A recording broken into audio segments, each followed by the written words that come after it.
Información desde todos los ángulos.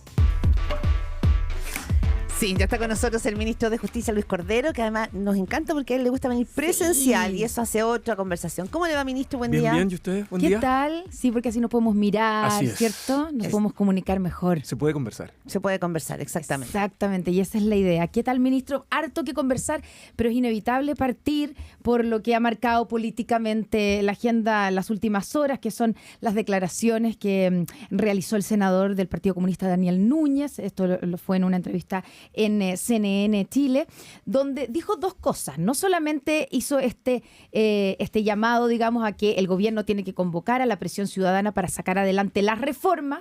Esto a raíz de que él sostiene que en el Senado tenemos un quiebre total, a raíz de la elección de la mesa del Senado, pero también dice que el gobierno puede usar los decretos y en el fondo impulsar las reformas que no puede sacar adelante en el Congreso a través de decretos.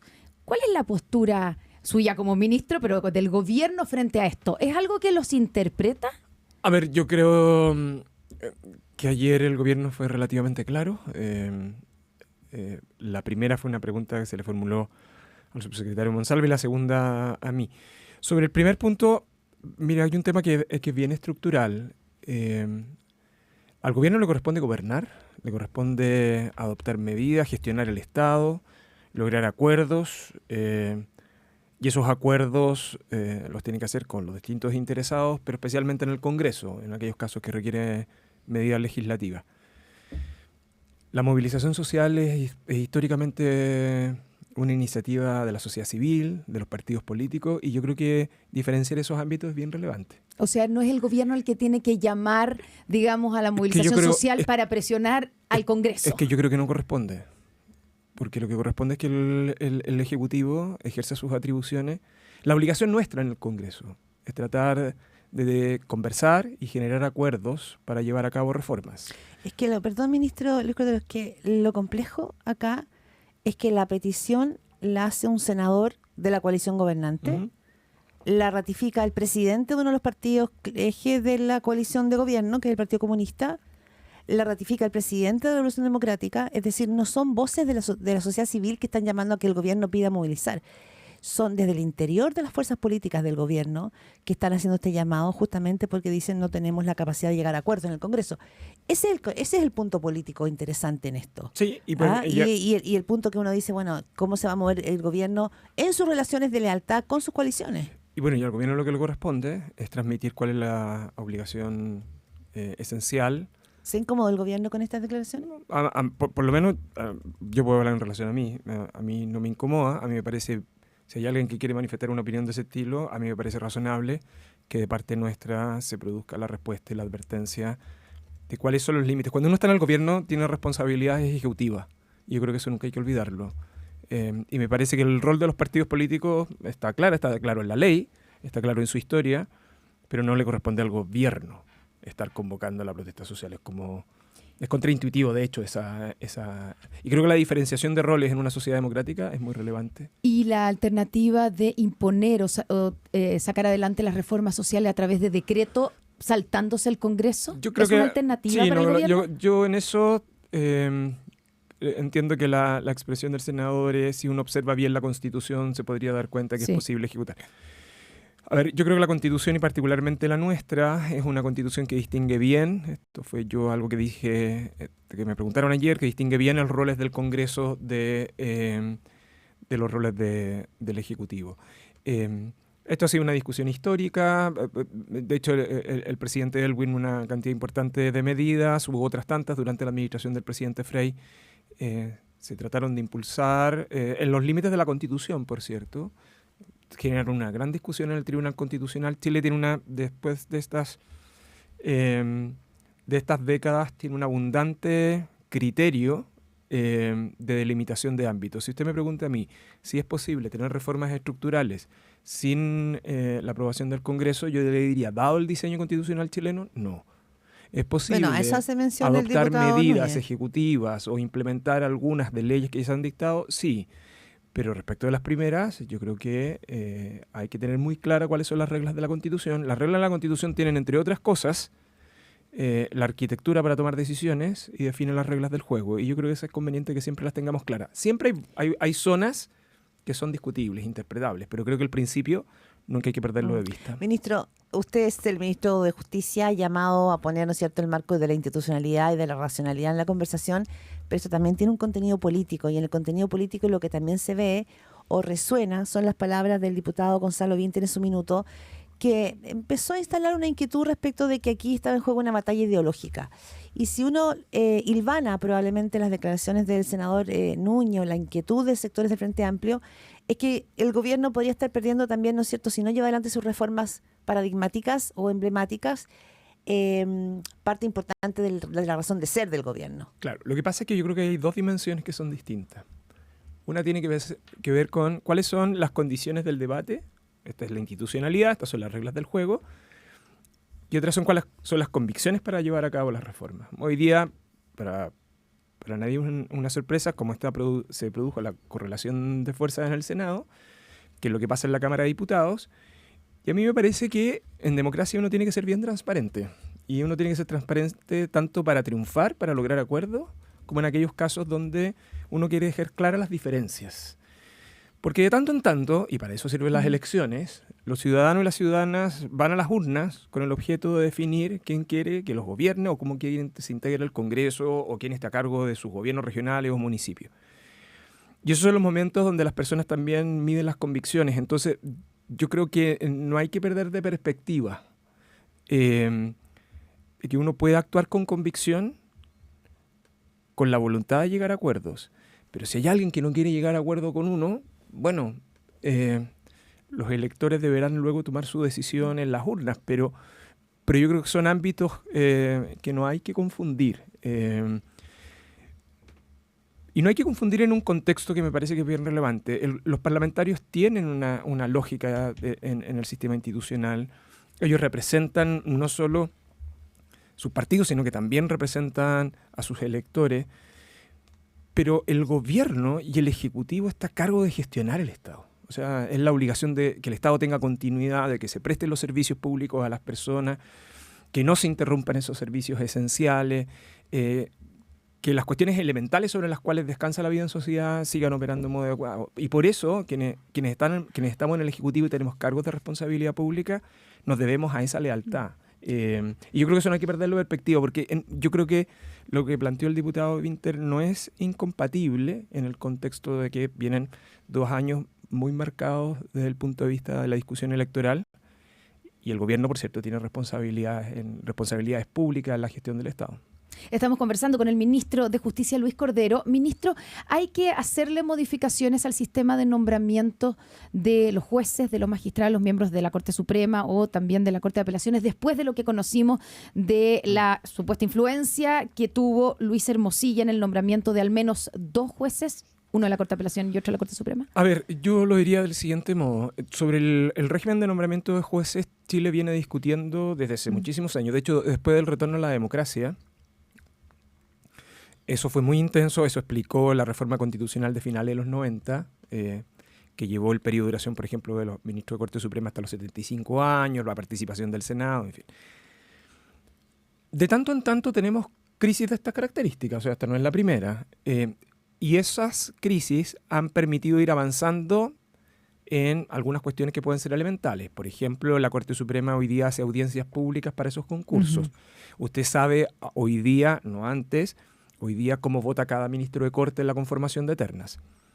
Y también existe un acuerdo entre los especialistas hace un rato de que el modelo de gobierno judicial, es decir, que tener concentrado todo en la Corte Suprema y luego sucedáneamente en las Cortes de Apelaciones, es decir, no solo la función de decidir casos, sino que también la de tomar decisiones administrativas, formar ternas, es un mal sistema, pese a que en Chile lo tiene hace 200 años.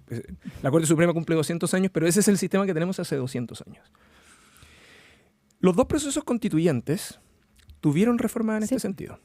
La propia Corte Suprema ha venido señalando desde el 2015 que es necesario reformar. O sea, cuando usted habla con los especialistas, no hay uno que esté en desacuerdo en la cosa más estructural. Y eso implica modificar sistema de nombramiento.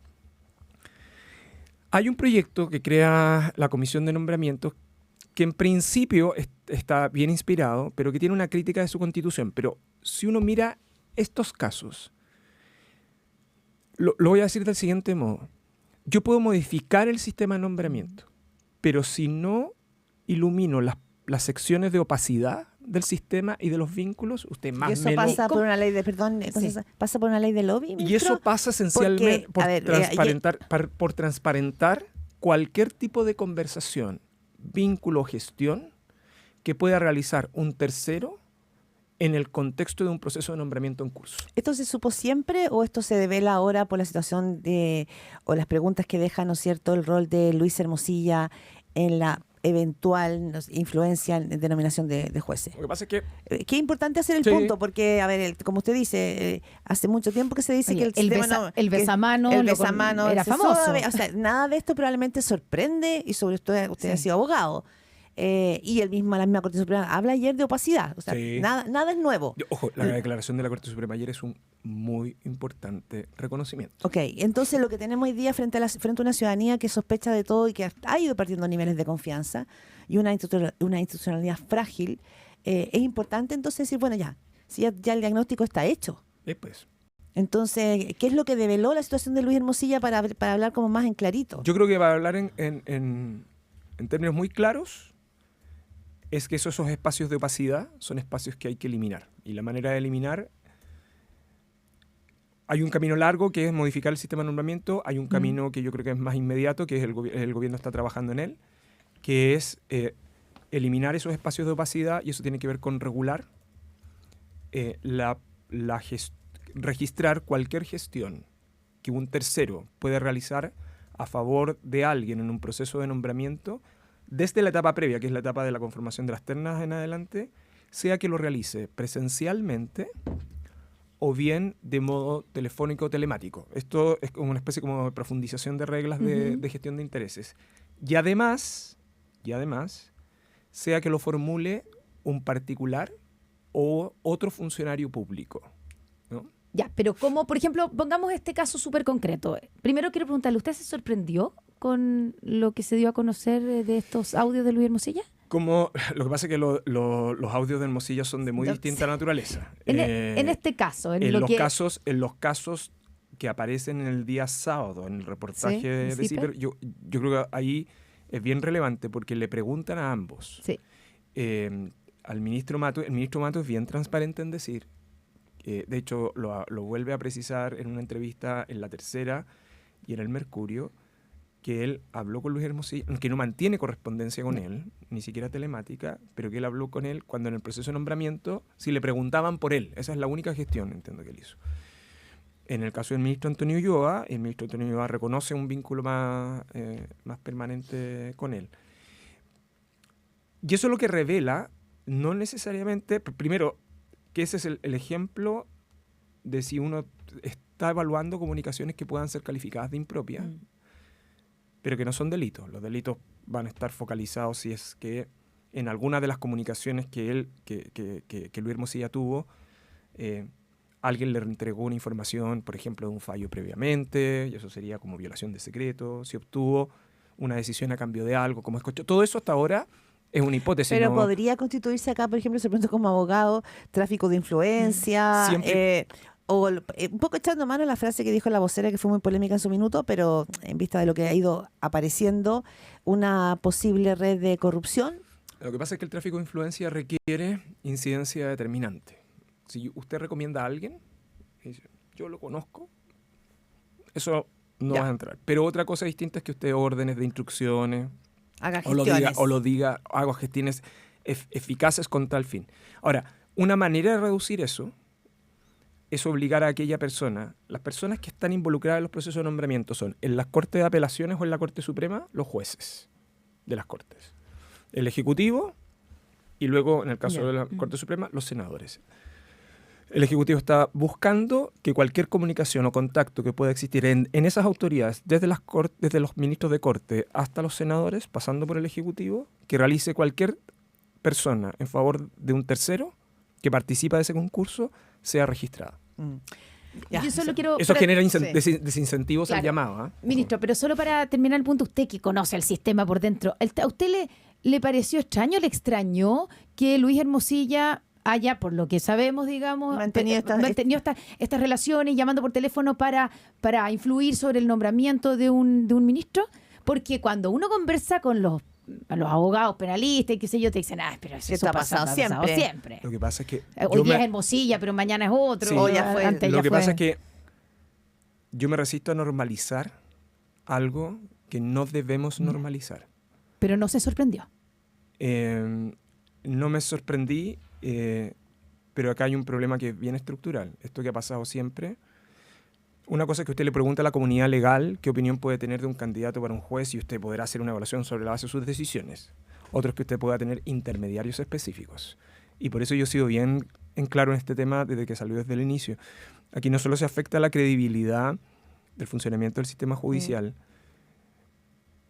que el país ha hecho grande esfuerzo por recuperar. O sea, yo le quiero decir que por eso destaco la declaración de la Corte Suprema ayer. La Corte Suprema no solamente dijo, no, mire, hay que modificar el sistema de nombramiento. La Corte reconoció opacidad y que es conveniente avanzar. Lo que sí, déjame un segundito, lo que sí creo, que esto es bien importante, y es que las profesiones tienen deberes públicos también, y la profesión legal lo tiene particularmente. Sí, ahí ha habido también, ¿no es cierto? Ministro, lo cambio que tiene que ver probablemente con lo que estamos hablando, pero desde otra esfera, que tiene que ver con las consecuencias. Las consecuencias son que estas discusiones se están dando en un momento donde el país cruza una situación delicada respecto de una crisis de seguridad, de crimen organizado, y que por lo tanto la confianza de la ciudadanía es angular en el momento actual. Y se lo planteo porque finalmente hace mucho rato que se viene planteando la necesidad de mejorar una instalación de inhibidores de señal en las cárceles. Sí. Hay informes que las situaciones en las cárceles son tremendas. Pero esto era clave. Sí. Esto era clave porque sabemos que las cárceles actúan como verdaderos cuarteles del crimen organizado. Y esta instalación de inhibidores de señal realmente podrían impedir, porque echa la ley, echa la trampa también, digamos. Y son organizaciones criminales rápidas para funcionar. O los riesgos son distintos. Sí, claro. El país ha hecho esfuerzos significativos. Ha hecho varios intentos a propósito de inhibición de celulares. Esta experiencia no solo está en Chile, sino que en muchas partes del mundo. La primera experiencia fue hace más de una década, que eran inhibidores de frecuencia. Entonces, además, lo que hacían era más bien inhibir una zona completa y eso afectaba no solo a la cárcel, sino que también a los vecinos. Claro. Nosotros hemos terminado una licitación que se adjudicó con una tecnología que me van a perdonar que los detalles no los entregue por razones de seguridad, pero es una tecnología que no está disponible en América Latina y que tampoco la tienen disponible otras fuerzas de orden en Chile o de seguridad. Esto es un pequeño orgullo de Gendarmería, porque ha invertido mucho tiempo, indagó muchas alternativas, hasta que se adjudicó este sistema, que lo estamos implementando en la zona del perímetro de Pedro Montt, es decir, donde tenemos 3 cárceles que son máxima seguridad, Santiago 1 y la ex penitenciaría. El orden de magnitud, para que ustedes tengan en la cabeza, es aproximadamente 10.000 personas privadas de libertad. Y es donde tenemos la concentración de personas privadas de libertad en algunas ocasiones de mayor complejidad. Y es una inhibición que, de los test que ya hemos hecho, tiene una alta efectividad. ¿Qué efectividad? O sea, ¿se garantiza que no van a poder comunicarse? ¿O algunos sí? Es que no, a partir de ahora yo no les puedo entregar más detalles, pero sí permite inhibición eficaz y no afectación de los perímetros. Esto genera otro tipo de efectos. Eso le quería preguntar El otro tipo de efectos son... ¿Cuáles? La inquietud de la población penal. Sí. Entonces, para abordar ese tipo de aspectos... ¿Qué significa la inquietud de la población penal? A ver, hablemos. La inquietud de la población penal es la imposibilidad de partir de ahora de tener comunicaciones Han habido amenazas. Esto podría generar amenazas y un clima adverso.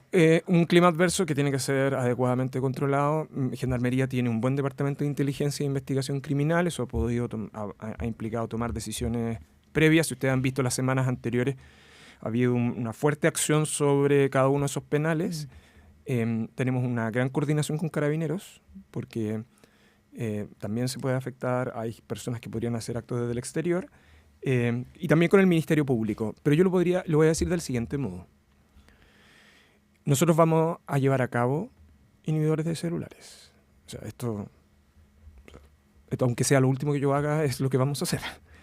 Y segundo, cualquier persona o grupo de personas que pretenda sabotear, impedir, ejecutar los inhibidores, nosotros vamos a aplicar todo el rigor de la ley. ¿Y ya ha ocurrido eso? No.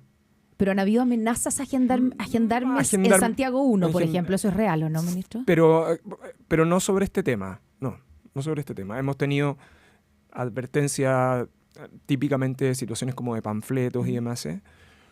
Pero para llevar a cabo esto se ha ejecutado una gran coordinación con Carabineros para la revisión del perímetro. Yo estos días bromeaba porque decía, si usted puede, hoy día puede ir a la zona de Pedro Montt y caminar hablando con celular en la calle, sin ningún problema. O sea, ese es el nivel de vigilancia que tiene la zona en la actualidad. Ministro Luis Cordero, ministro de Justicia, conversando. El tiempo vuela, ministro, pero a ver, dos cositas. Uno, Carabineros, usted habla insistentemente de eso. No, usted mismo planteó una situación hace un par de semanas compleja cuando usted después dijo que era su opinión personal, de que el general director de Carabineros tenía que dejar la institución. El gobierno enmendó, digamos, la plana, en el sentido de que planteó otra cosa. Pero ¿en qué situación se encuentra en este minuto? Porque el propio general Yáñez, de alguna manera, ya como que ha dicho que él no se mueve de ahí. Es que yo creo que hay dos cosas. A mí me ha sorprendido luego de la declaración, porque es como... ¿Lo suyo? Sí, es como que hay interpretaciones de lo que yo dije. Y lo que yo dije está súper claro. Y lo segundo, lo que ha dicho el gobierno también está muy claro. No. Pero son dos cosas distintas. No, el gobierno ha dicho una cosa muy clara, y es que para el gobierno la formalización es el punto de inflexión. Pero lo que también ha dicho el gobierno, y además yo he dado una visión de lo que yo creo que es la responsabilidad de las personas en una posición directiva, cualquiera, incluyendo yo. O sea, lo siguiente tiene que ver con que yo creo que lo que uno no tiene que olvidar es que uno está y ejercer sus obligaciones constitucionales y legales hasta el último día que está en el cargo. Y eso es así. Eso es lo que dijo ayer, de hecho, el general director de Carabineros. Y lo dije yo también. Ya, porque él va a trabajar hasta el último día. Eso dijo ayer el general director de Carabineros. Pero ¿no se interpreta como una especie de desafío a la invitación que usted le hizo? ¿Por qué le pregunto? Porque usted dijo... Lo lógico sería, estoy parafraseando, pero que él tuviera una reflexión, que reflexionara la posibilidad de renunciar, debido a que lo van a formalizar. No, yo entendí que usted no dijo, debiera esperar hasta la formalización para pensar en renunciar. No, la afirmación mía está previa a que es lo que implicaba que la formalización fuera el punto de inflexión. Sí. Y yo creo que la afirmación del general director es correcta. A él le corresponde ejercer sus funciones constitucionales y legales hasta su último día. Pero yo no voy a hacer una exégesis de lo que él quería decir, por cierto. Sí, pero eso significa que él no está reflexionando en renunciar. Por eso, yo no voy a hacer ni una exégesis, ni tampoco me voy a pero hay ubicar un punto, en la posición... ministro, sí, el gobierno ha dicho, usted insiste y no ve diferencia de que el punto de inflexión va a ser el momento de la formalización, eso es 7 de mayo, a la vuelta de la esquina. Estamos a 26 de marzo, queda poquito. Tiene tomada una decisión el gobierno. ¿Qué significa? Una cosa es la frase, la otra cosa es qué significa que va a ser un punto de inflexión. La decisión, yo no ¿Se va a tomar en el minuto? Yo la decisión, ni a mí me corresponde anunciarla, ni a mí me corresponde sustituir, es una decisión del presidente de la República. Claro, pero ¿qué significa que sea un punto de inflexión? Yo creo que el Ejecutivo ha sido bien claro sobre ese punto. Ya, pero entonces, tomándolo, asumiendo que el punto de inflexión significa que él, si lo formalizan, el día de la formalización al menos, debiera renunciar o debieran pedirle la renuncia.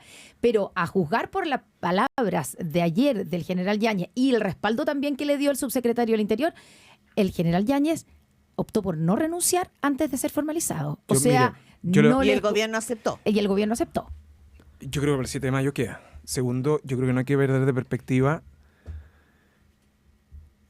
que la responsabilidad... Uno siempre tiene que estar preocupado más de las instituciones. O sea, lo que nosotros estamos en nuestros cargos y lo primero son las instituciones y no nosotros. Y lo tercero, abril es un mes muy irrelevante para Carabineros. ¿Por qué? Porque el aniversario. Por el aniversario. Pero esta situación de tironeo, por más que aparezca el subsecretario apoyando al director general de Carabineros, yo no sé si usted lo respalda también, ministro Cordero. O sea, yo creo que él encabeza una institución que cumple una labor esencial para los chilenos. ¿Pero usted lo respalda también? ¿En qué sentido? Usted me dice como director general. Sí. O sea, yo cualquier autoridad que esté ejerciendo el cargo asignado legalmente, yo tengo profundo respeto hacia ella, sí. Ya, y es claro, se lo planteo porque me imagino que esto... Respeto, entre otras cosas, pero yo no soy su director, su superior jerárquico. Así que... Sí. Pero me refiero a que todo tiene siempre consecuencias y me imagino que esto también debe haber una preocupación respecto de cuál es el clima que se instala en la institución. Mire, Carabineros tienen una particularidad, Carabineros. ¿Usted conoce bien la familia Carabineros? Sí, y le tengo profunda admiración por lo mismo. Tiene esa particularidad de tener ese rol de poder estar presente en todos lados y en segundo lugar de continuidad institucional. Si uno mira hacia poco tiempo atrás, Carabineros ha tenido momentos de crisis bien difícil y Carabineros es un conjunto de mujeres y de hombres que le dan continuidad y que tienen una tradición institucional que solo estando allá adentro es posible de percibir. Y yo creo que eso no hay que perderlo de perspectiva. Yo lo he dicho también a propósito de este y otros temas. Yo me resisto siempre a personalizar el poder, porque entre otras cosas puede pasar cualquier asunto con nosotros y lo que importa son las instituciones. Yo creo que es una de las instituciones permanentes de la República y eso es lo que uno nunca debe perder de perspectiva, con indiferencia de qué es lo que pueda pasar con las personas que han dirigido, que dirigen o que van a dirigir la institución. Pero usted sigue pensando que el general director de Carabineros debiera pensar, reflexionar en renunciar antes de ser formalizado. Yo tengo una opinión sobre lo que debe o como una persona que está en un cargo directivo. No es por el general Yáñez, ojo con esto. Mi opinión ha sido en general respecto a cualquier persona que está en una posición directiva. Como criterio, dice usted. Como criterio, por una razón muy simple. Pero que su criterio, también, ministro, usted lo sabe bien, se instala en un punto que ha sido muy medular en la discusión del país. Sí. No es un criterio que esté suelto, digamos, solo como un criterio jurídico, es un criterio que tiene una traducción política. Sí, pero que también supone que hay un principio de igualdad en el tratamiento de las instituciones, porque cuando usted comienza con particularismo, las excepcionalidades comienzan a minar las instituciones y es responsabilidad también de quienes estamos en estos cargos tener claridad de lo contingente versus lo del largo plazo.